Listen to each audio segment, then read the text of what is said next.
Have you ever wondered if there's a familial connection between the US presidents? It may sound like a plot from a political thriller, but the truth is, there is more familial connection in the White House than one might initially think. Starting from the very beginning, George Washington, the first US president, set the stage.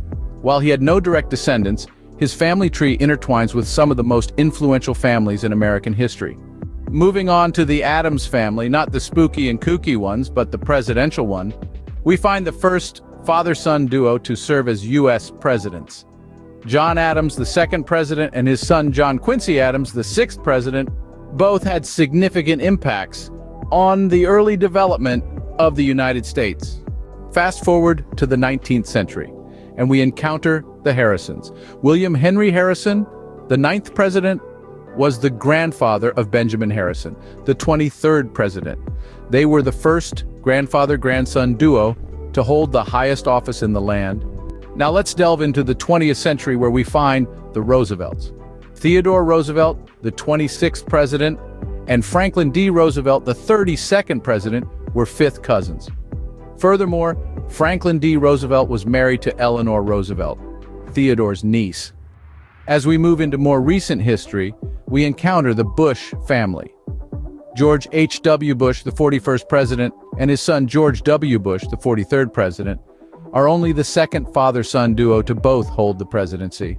But here's where things get really interesting. Barack Obama, the 44th president, is related to at least 10 former U.S. presidents through his mother, Stanley Ann Dunham.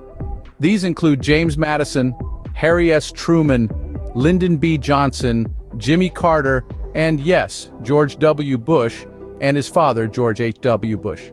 So, after George W. Bush left office, his cousin Barack Obama was elected. The familial connections don't stop there, though. Obama is also related to Vice Presidents Dick Cheney and James Madison, making the political landscape look like one big family reunion.